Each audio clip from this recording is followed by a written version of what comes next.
Earthlings, welcome to this episode of the A2P cast. What are you staring at over here? Making shifty glances. Just Josh Hartman and Mike Shupsky. Just looking incredulous. Yeah. Looking incredulous. At what? At you. At me. Oh well. Yeah. Because I referred to our listeners as Earthlings. Yes. They are. Well, so it goes. We assume. Assume so. I suppose that's true. Yeah.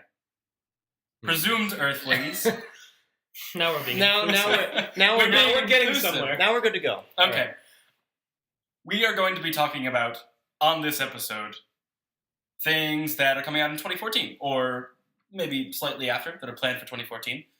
Things that we are sort of possibly looking forward to, or maybe not so much looking forward to, but are still going to come out regardless, because unfortunately, the things that we like aren't the only things that exist in the world. So let's get down to it. Let's start off with Destiny. Recently got a release date. It's coming out September 9th, 2014. And what do we think about Destiny? Well, the trailer at VGX didn't really give us any more than what we had already. No, just some interesting choral music in that. Choral Actually, music related to part of the piece that Josh is currently writing. I believe it wasn't just Ooze in... Marty O'Donnell is doing the music. Oh yeah. Yeah. I don't believe it was just Ooze. I think there were some words I going on. didn't notice that. Of course, I was doing something else. I didn't watch this trailer with you guys. I'm out of the loop on this damn trailer. But if there were more than Ooze, yeah, that's just it's a little thing that you're going to find in the Halo entry of the music series. Just that I wish that Marty O'Donnell would use words. Because that's the point of a choir is to deliver text, and he says, "No, ooze a word." So it's exciting that he might be doing that. But maybe in this way he empathizes with babies. Maybe, this is a... Ooh is a word. A game for babies. But about Destiny specifically. this is a game for babies. This you heard it here first. This is what we've determined. Destiny, a game for babies. Anyway, kind of looks like Borderlands meets Halo. That's kind of my take on this. I think it's everyone's take on it. That's pretty fair. Yeah. I think that was the most troubling thing I had for it for the most part, was it looked so much like Halo.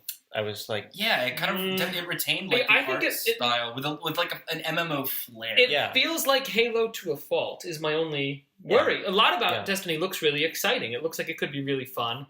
But we just played through a co-op of Halo 4 by 343 and was reminded again, going through the campaign again, how great Halo 4 is. And how many things that Bungie had been doing that I wasn't happy with, that 343 and Kiki Wolfkill just swept in and brought unto us the Lord, our Savior. And that, looking at Destiny, reminds me again that, Bungie, they're also doing a game. It's hard. I mean, I am excited about Destiny, but it is also, it's nagging in the back of my mind, knowing that 343 kind of really perfected everything Bungie did, and now I will hold Bungie up to a lot, a really high standard to try and. I mean, they've had a lot of years to work on this game. They've been working on this game. I mean, I remember Halo 2 was still like we were in the world of Halo 2, and the magazines that leak had come out that Bungie was working on an MMO. This was like 2003, 2004. Yeah. That Bungie was working on an MMO, codename Orion, and we're like, yeah, okay, sure. And now here we are 10 years later, and Bungie's actually coming out with some version of an MMO. So they've been thinking about this for a while, and I think it hasn't proved to me that it isn't everything that Bungie is known for. It isn't going to be a fun experience that is quirky and interesting, but unpolished in some areas, and lacking for seemingly unknown reasons. It's hard to put your finger on it, but like when you think about Halo, there's so much good things about Halo, especially as it goes on, and like Halo Reach had so many good things, and on the other side of that same coin, there are so many things that you said, why? Yeah, I think Destiny, if anything, I think I just kind of feel it lacking character or uniqueness. Yeah, it's got all these great images, but they all feel like they could live in the Halo universe. Yeah, exactly. There's like... exactly. I don't get a distinct personality with these these images that I'm seeing. We've had a decade of Halo from Bungie, and this kind of feels like a continuation of that aesthetic. Mm-hmm. I wanted to see them go more like I'm excited for like the science fantasy feel to Destiny. I mean, Halo for me is very much science fiction. It's I don't want to say grounded in reality, but a lot of the things look a little bit more practical and real. Destiny looks very like sweeping science fantasy.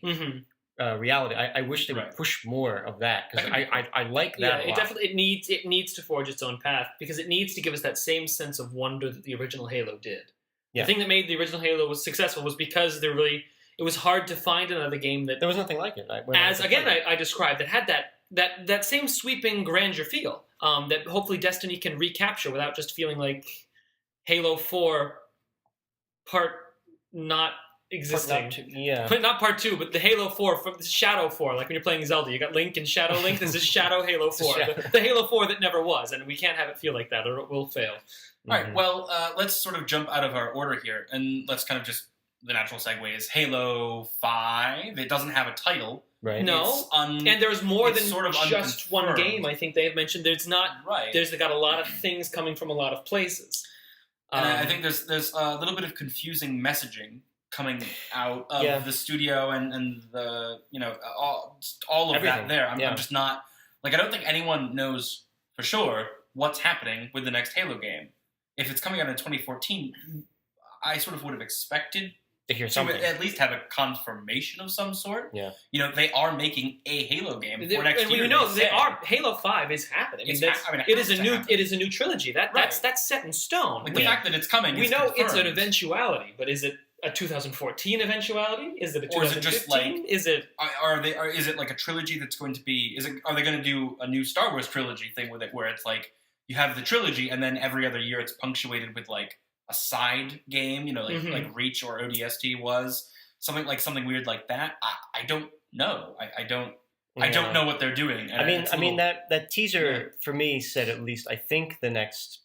I would think the next installment of Halo would be Halo 5. I mean, the teaser does seem to indicate that just because what did we see? We saw something Promethean, we saw Master Chief, and we saw Cortana's broken thing. I mean, if you're going to make a game that involves all three of those things, if you're calling it anything other than Halo 5, you're lying.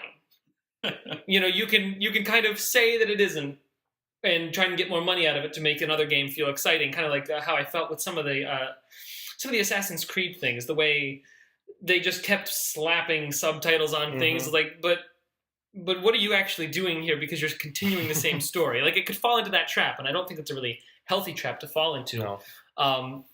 But what else could it be if we wanted to conjecture ideas? I just sort of had an interesting thought that what if the second part of the trilogy, and this is completely out of left field, isn't happening, I'm sure, but this is why it's called conjecture. What if the second part of their trilogy was like some kind of crazy prequel story that had some kind of tie, where you could see the thread running through the original trilogy into Halo 4, and then that would bring us into a more interesting place in Halo 5. It's like the connective tissue between... Yeah, so instead of giving us just like the typical like worst part of a trilogy is the second part, like consistently, what if they just cut that out? With the exception of Empire. With the exception of Empire. They just cut that out and moved it into like a weird prequel something, just like a completely different story. There's also Cortana, Master Chief, maybe something that you're not sure that this is Promethean, but oh hey, now that we're aware of what the Prometheans are, that's definitely Promethean. Something like that, again, won't happen, isn't happening, I'm sure, but I think it would be an interesting idea. We also have the TV series to take into account. Yeah, there's something happening there. Steven Spielberg's doing a TV series. I just, I'm not sold. I'm not sold on the idea that it's a good idea, and I'm not sold that I'm going to see it. I mean, there have been the Halo world has gone up and down so many times with promises of this and plans of that. Let's deliver scripts dressed as Master Chief to a movie studio because... I mean, the Peter Jackson thing that never happened. The Peter Jackson, the Neil Blomkamp shorts that were brilliant. Wonderful. Right? And then the ones that came out before Halo 4. The Halo 3... Forward Unto Dawn. Yeah. Oh, Forward Unto Dawn. I thought the Halo 3 up until Master Chief came into it was amazing. Forward Unto Dawn was brilliant. until Master Chief showed up, and then all the character development disappeared. Even if we just take it a step further, I love the books of the Halo universe as well. The books were cool. The books were good. Actually, I'd already thought of First Strike. First Strike, Fall of Reach. Fall of Reach was great. It was very great. So like the universe of Halo, it can be interesting. It is rich, and it has other stuff to explore. It just it has to be done in a good way. Yeah, but I mean, I'm just saying this mostly because I want Halo 5 more than I want the TV show. More than anything else. You're right. I don't care about the TV show. I want to continue the Reclaimer trilogy more than I want anything else in the Halo universe. I think that's a sentiment I share. Metal Gear Solid 5. And, so the Phantom Pain, Ground Zeroes. Ground Zeroes is the sort of intro to the Phantom Pain. Mm-hmm. Do we know it's just going to be a full... I really don't know that much about it. Is it going to be a full $60 game? Ground Zeroes? Or is it going to be like a digital release like... No, we do know for Ground Zeroes, yes, Ground Zeroes will be a $20 game. A $20 game, okay. And it's releasing an undisclosed amount of time. Before. Right, Ground Zeroes is coming out March 18th, 2014. Phantom Pain, I don't believe, has a hard release date. We do have a... You can assume winter, holiday, maybe. Yeah, that unless something goes wrong. Yeah, it's, who knows. But that sounds about right. Do something in March. Though, I don't know if it'll be even winter. I mean, maybe late summer or fall I would say late summer. I mean, I kept hearing late summer for Phantom Pain, but could be. I don't know. But open world Metal Gear, which we saw some gameplay of at VGX, looks interesting. Very interesting. I mean, it looks very pretty as well. It's very pretty. It's certainly, as we've mentioned before, it is Hideo Kojima is he's not risk averse, and it's probably what has kept Metal Gear alive and relevant. That every game is so different from the previous game. You can't. He is the opposite of Call of Duty. He actually stands as the antithesis of that model. Yeah. And in that way, it's exciting, but it brings a little bit of uneasiness looking at 5, because there are some things in 5 that almost look weird. They almost look like, has this game changed so far from Metal Gear Solid that it is no longer Metal Gear Solid? But he has yet to lead us astray, so I'm still going to stick to the excitement for it. If only for the experience of the system that he's built with the Fox engine. Which in itself is, without a story, that could be exciting to play around. Oh, it's true. I mean, it's all beautiful. Let's move on to Titanfall. Titanfall, which is coming out March 11th. They've been putting out trailers highlighting each of like the individual mechs, which I think is kind of weird, stupid thing to do. But whatever. Some people are really excited about the mech combat. Again, really on the fence about Titanfall.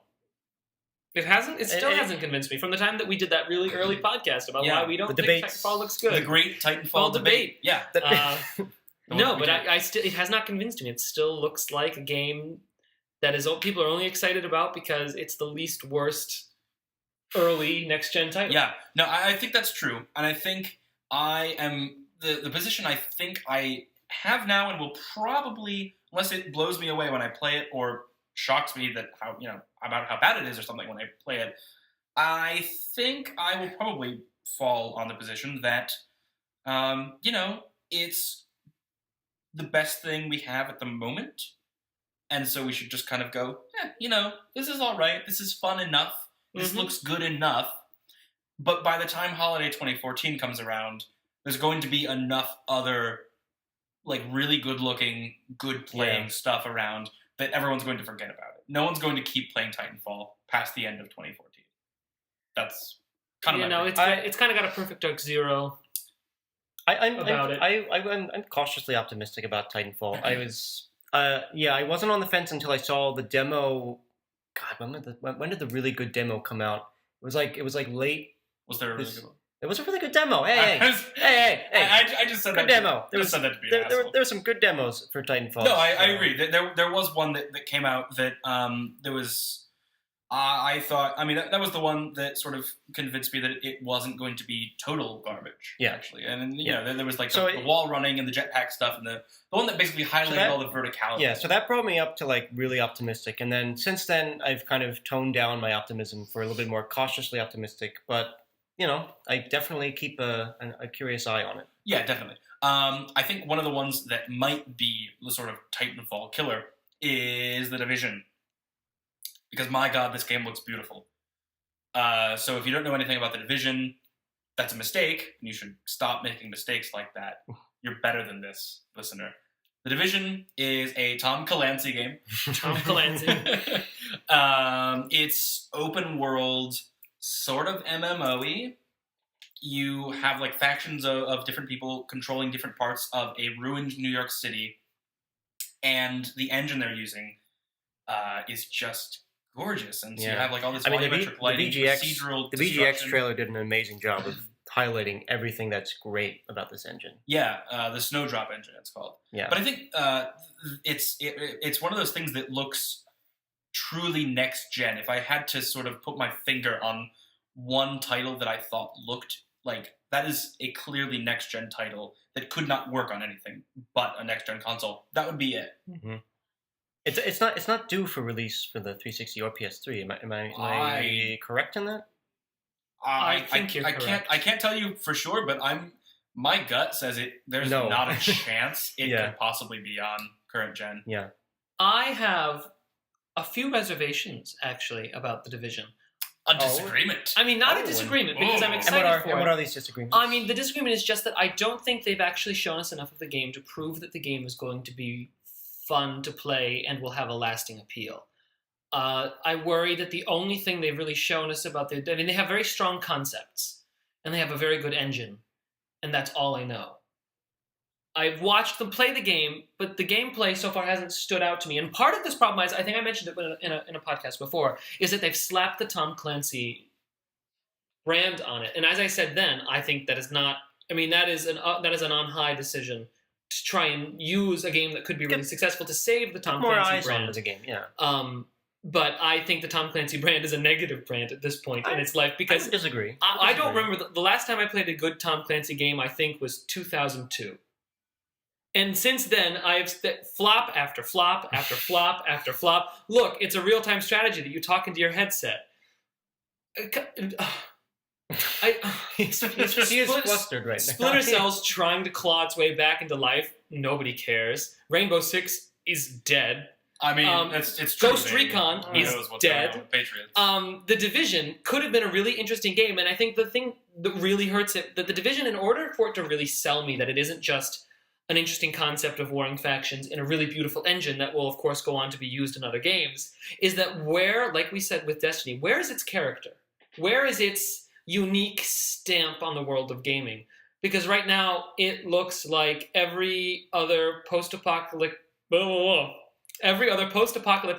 idea of a city. Oh, look how grim it is. Let's shoot each other. And that's all I've gotten from it. I mean, aside from all the good things that we have noticed about the game, and they're all truly wonderful things, and they themselves are worth trying this next-gen experience out for a bit. But does The Division actually have a heart to it that will turn it into a real franchise, a game you can actually fall in love with, play after a few weeks of buying it, and, I mean, worthy of building a sequel? I mean, sequels, in the world of video games, sequels are incredibly important, even more so than movies. Building a franchise in games is more than just making money. I think because building a franchise in a game means that the game actually has more to do, and it's worth carrying it through the advances in technology. And games that don't get sequels are either such a good example of a singular artistic event that it would be insulting to give it a sequel, or it was just boring. And I'm worried The Division will just be boring.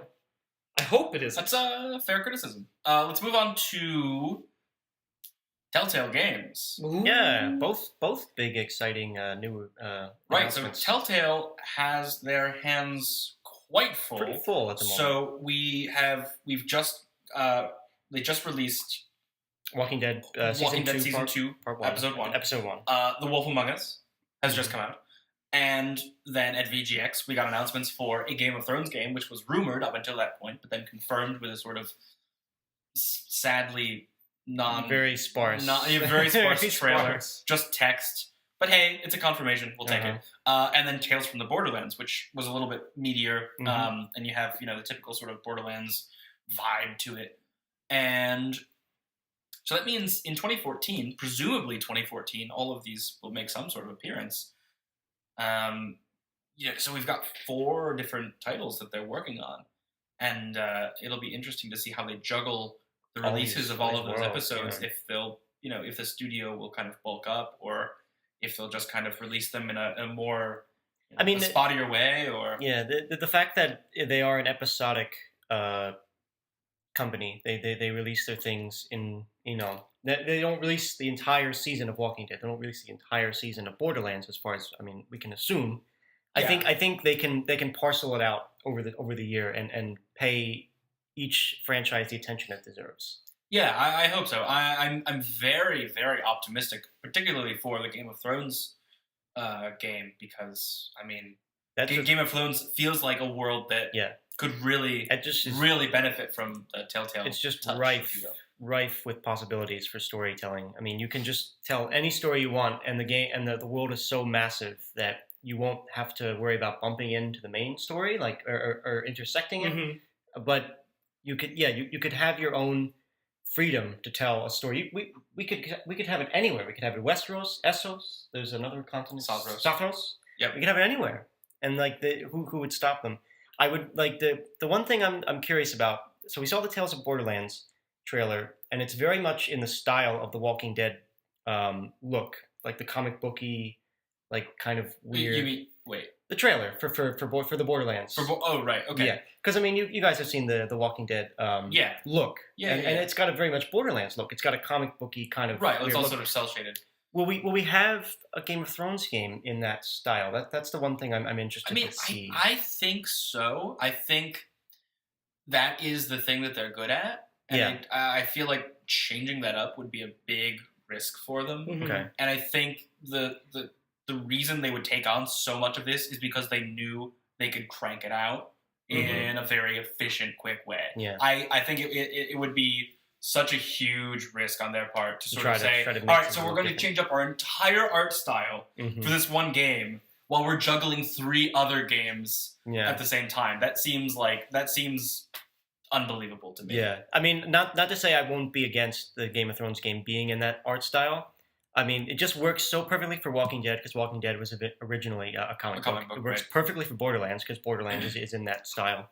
And the Wolf Among Us. and the as Wolf well. Among- and the Wolf It's Among Us. based on fairy tales. So who's to say it won't work good in Game of Thrones? I'm just. Oh a yeah, little I think curious. it'll work great, and I'm really excited about these things because I haven't played all the way through a Telltale game, but everything I have played, I have loved. I have loved. Well, beyond the thing love. about Telltale that sets them apart is that they're narrative first, Yeah. which very is much, very that's much the narrative key first. In fact, to I might- making good things. I might wager to say that they are one of the most exciting. I don't think that's even a strange thing to wager. No. They're the most exciting company doing things now, and the way you talked about knowing how they do things and changing their art style and stuff up. There's a certain argument to that. You could say that it's not good that they're being formulaic, but that's the opposite of what is true, because they are a very, very rare occurrence of seeing a studio that is so distinct that they actually have a language. Yeah. Right. They've established a visual language and an aesthetic. And it doesn't that feel they- forced. It doesn't feel like a formula. It doesn't feel like this worry with Destiny, that Destiny looks and feels like Halo. I guess that's all they can do. Mhm. And even though it's kind of the same thing with Telltale, but it doesn't feel like that. It feels like Telltale has a language with which they express anything they want. Well, again, I think that's largely based on the knowledge of where a focus lies with a developer. So with many other developers, almost every other developer, you know that so much of their focus is on how does the game look? Is the game pretty enough? Does it look realistic enough? How do the textures look? How many polygons do our models have? Mhm. Like all of these little things, but that you don't have to worry about that so much with Telltale because they've sort of stripped that back and said no, we're going to give you this sort of unrealistic, cartoony art style to sort of pull that away from you and not let you even worry about that as that doesn't look realistic at all, man. I can't get into the story. It just doesn't that texture was popping in too late. There's no concern with that because that isn't the focus at all. It's about telling a good story in a really interesting way. The only thing that worries me, since we're on the technical level, Walking Dead was amazing. I highly implore you guys to play through the rest of the season 1 anyway. It was a great ride, but the technical issues did rear their ugly head every once in a while. There was some really weird glitches, some really weird things that happened. I hope they can clean that up. The fact that they're making more games means they're going to get better at it. So just one thing to be a little wary about. Cool. Thief. I don't know a ton about this. I've never played Shubsky, I think you're the only one who's actually... I've only played a little bit of Thief. God, is it Deadly Shadows or Dark Shadows? I'm going to sound like an idiot. Something like Shadows. I'm going to go with Deadly Shadows. And we'll fix it in post. We won't. But I don't do that. Okay, so I only played a little bit. I only played a little bit of the Thief game on the Xbox. Kind of liked it. I got bored with it for the same reason I got bored with Dishonored, which is I don't like stealth games in first person. So that's why I'm a little bit weird about this game. Interesting that Thief, this reboot was announced in 2009, and we're only now getting a confirmation. Okay, it's out in February. It's going to happen. Right. It's almost like a Battlefield 4 thing. Like, oh, is Thief actually coming out? I assume it's like 3 years away still. Yeah. But it's like it's 2 months. You just keep seeing not necessarily Thief February. Buy it. It's more like Thief. It's coming. It's gonna happen someday. Yeah. Yeah, so this one is kind of up in the air for me. I don't know what to really think. Maybe it'll be a really good stealth game. It kind of, we were talking about this, we can tie this in with Dying Light as well, that like first-person melee is so hard to get down. So hard. It feels disorienting. It's clumsy. First of all. Yeah, it's very clumsy. It feels disorienting. The camera moves in weird ways that you aren't in control of when you're hitting or reaching to pickpocket someone, and I think that hurts it. And that was a big problem for me in Dishonored. Playing Dishonored was really like, can't get into this because really I could never. I tried Dishonored and I tried. I couldn't do it. I lost interest and I stopped playing. Again, like I'm just convinced. This is just me stuck in my stubborn ways, but I need a third-person perspective when I'm in a stealth game. I just have to know where all the enemies are. I have to know what's going on around me. I could be totally wrong with this. I know a lot of people really like Dishonored. They totally got into it. Dishonored was a huge critical hit. Yeah. And everyone whose opinions I totally respect really loved Dishonored. Yeah. I just couldn't. I don't share that vibe. No, not at all. I don't know what's going on. It was a very bland game. But I mean, we're not talking about Dishonored. We're not talking about Dishonored. Thief. Talking about Thief. But the point is that I worry that Thief will share the same. Yeah, the fact that's in the same. But I suppose if on the grand scale Thief is as bad as Dishonored, well, it'll be a critical success. It'll be a pretty good game. Maybe that's just our stubborn opinions. Wolfenstein. Again, not a ton about this. It doesn't have a solid release date. No. We haven't seen any gameplay yet, right? Very little, like brief clips. I mean, it's really the entire marketing strategy of the game is that you recognize the name. Is that you see Wolfenstein and you say, "Holy shit, there's another Wolfenstein game." I worry that that's all that it is. I hope it isn't. I hope it's like a really cool, fun, refreshing, fast first-person shooter. It is always worrying, like with any product, when everything they've told you about it has nothing to do with it. Yeah. Though, I mean, that initial trailer, and we, all of us have been deceived by great-looking trailers. This is the problem with trailers. I adore the first trailer. Uses all along the Watchtower and just has that wonderful, the red and the text and everything is just really nicely stylized. Yeah. I loved that. If the rest of the game carries that vibe throughout, I'll be happy enough. But I worry that, again, it'll just kind of be like generic vanilla first-person shooter. It'll rest on its laurels and just not really strive for much more. I mean, I hope, we hope we're really wrong, and I hope that the trailers show a personality to the game that's going to carry over into the game itself. Right, exactly. The marketing is sort of tied up with, the creative group that's been behind it from the beginning. No Man's Sky. Holy shit. Total surprise. No Man's Sky gives me the surprise hit of VGX. From Hello Games. Whom we should also mention, just flooded. Right, on Christmas Eve, their studios flooded. Merry Christmas. Yeah. Their studios flooded. I hope they have everything backed up. We can hope. Well, backed up off-site is more important. Maybe they used the cloud. Hopefully they used the cloud. It's in the cloud, No Man's Sky. It's in the cloud. but yeah, so hopefully that that doesn't cause any serious issues for them. It is an incredibly small team. It's 4 people working on the game, and if you don't know anything about this as well, it's an entirely procedurally generated universe.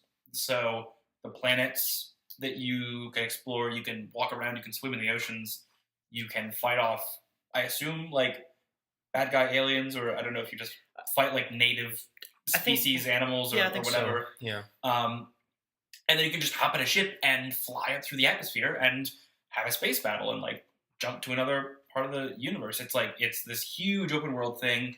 We don't know a ton about it. The trailer was like 2 minutes long, but it looks really interesting. But the trailer, I mean, again, the trailer was all supposedly in real time. Like this was a person actually playing through the game. This wasn't just a trailer beauty shot. This was like an actual thing that you could do. Right. They come out of the water, come up onto the beach, hop on a ship, go up through the clouds into the atmosphere, and then like hyperspace jump away. I mean, the game that it reminds me most of is Spore. And I like a first-person shooter. Loved Spore. I still love Spore. I haven't played it in a while, but Spore was Spore was really impressive, and I think a lot of people felt that Spore didn't deliver on all the promises it gave.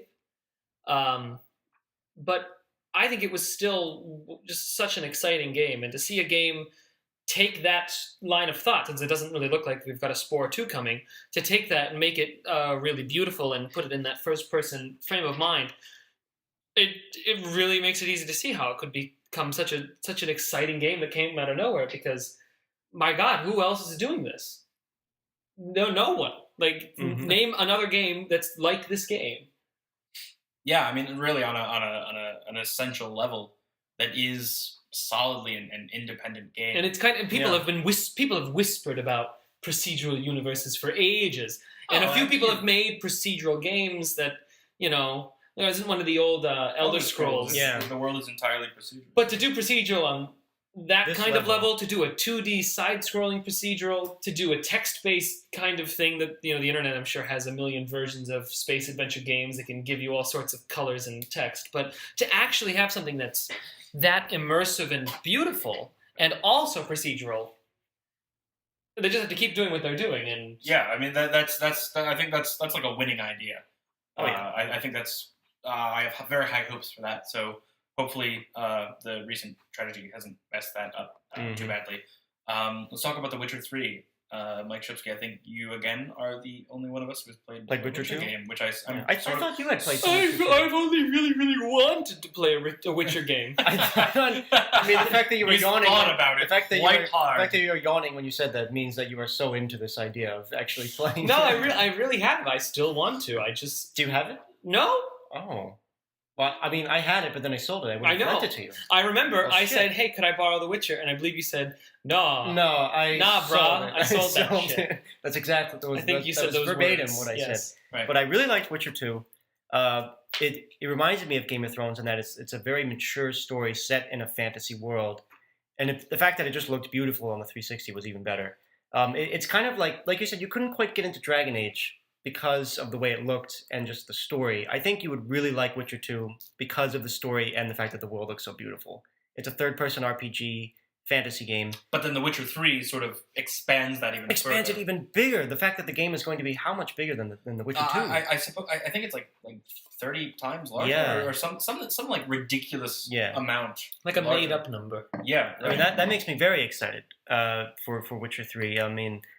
And it looks beautiful. Oh, yeah. I mean, the fact that they're going to have next-gen technology to work with... And that was my biggest surprise, was that they were able to fit Witcher 2 onto the 360. Because, like, The Witcher 2 on the PC just looks gorgeous. And then they were able to conform it. But now they don't really have to do any conforming. They can just use next-gen technology to the height of its ability at the moment. So yeah, right.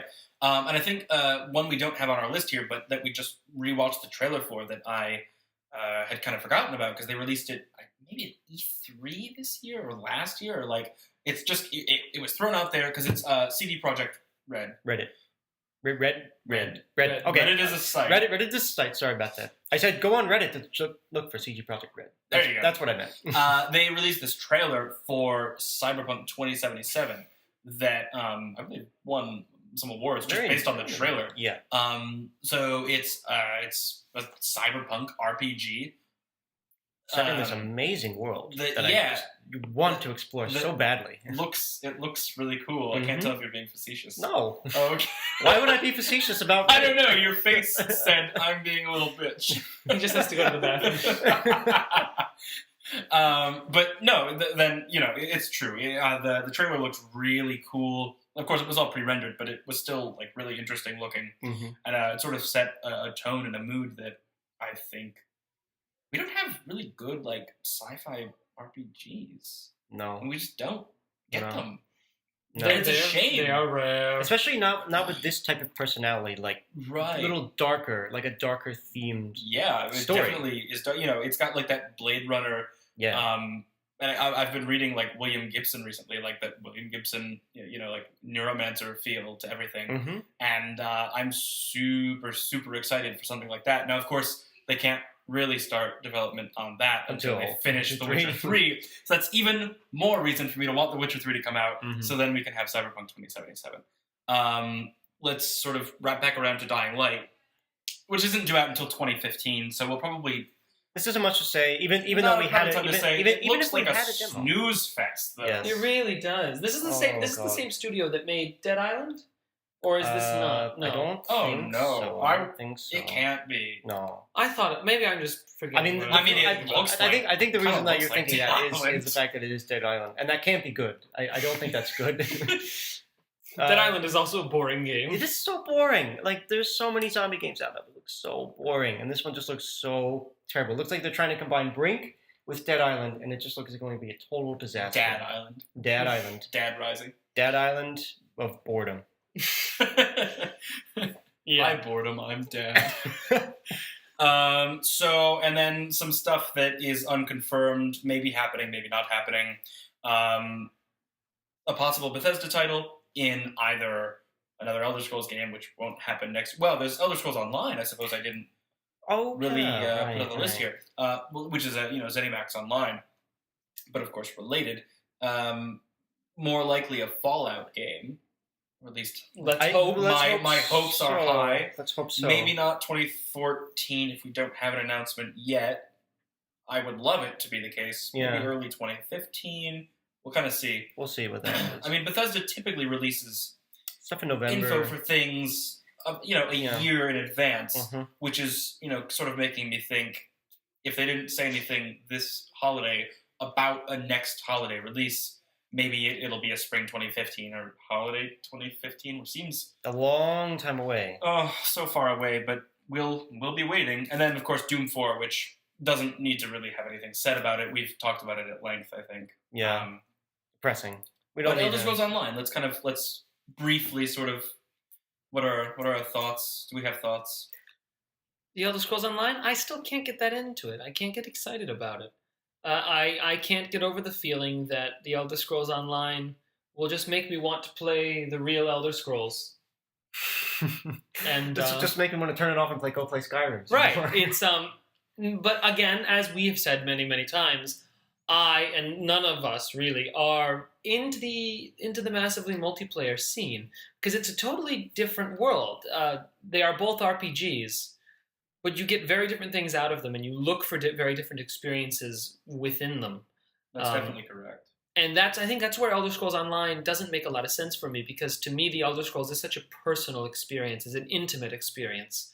And then to take everything about it, children. Whatever. I was using an adult word and a very sophisticated and artistic concept, and here we go. Both started giggling. You don't know who you're talking to. Right? I don't. You just clearly not. I think it's a little unfortunate that while they've retained some of the art style of the Elder Scrolls games, they still... It looks like an MMO. I don't want it to be that way. look like an MMO, and I think if you truly want to win over Elder Scrolls players, it has to look like an Elder Scrolls game. The Elder Scrolls looks. Mm-hmm. It has to look like Oblivion and Skyrim look. It can't be... Like, the swords can't be larger than someone's body. Yeah. That sort of stuff I don't... And that's another reason why I don't like MMOs, is because so much of it has that exaggerated art style that I just don't really like. Yeah. The only thing that gives me hope for it is there have been instances where I'm playing Skyrim alone where I've thought, wouldn't it be cool if a friend of mine could jump in and join me on this quest? There or are join those me? occasional There are those moments. I mean, occasional I think there are moments. more than occasional moments of wanting some kind of multiplayer in The Elder Scrolls. But at the same time, The Elder Scrolls Online is not that answer.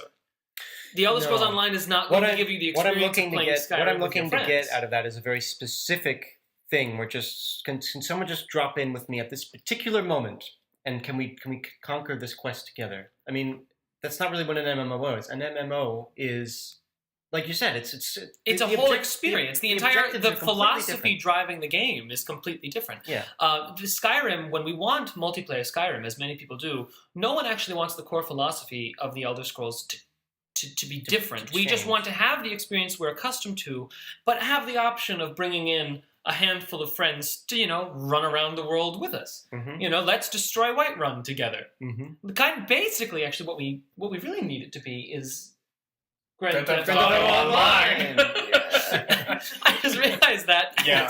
That's basically what it needs to be. That would be really great. That Actually. would be great. It just Yeah. needs to be the same sandbox world that you experience in still a closed environment. God, can turning we- it into an Can entire we just do world. like an entire? Let's do an entire segment sometime about imagining, just sort of think tank, the three of us. What would Skyrim Online look like through the lens of Grand Theft Auto Online? Yeah. Now my mind is just racing. The interest has been piqued. All right, well, we're going to go think about that. That's everything we've got on the list for the stuff you'll likely be hearing us talk about all year long in 2014. We hope that your livers and other things have recovered, because I believe this will be posted on the 1st. Mhm. So this will be your hangover. Your hangover. Listen to the buddy. sound of my voice; it will recover. Yes, It can be we completely are- recover. Perhaps we We're should soothing. we should start this one off with the Dalek relaxation tape. I'm also drinking right now.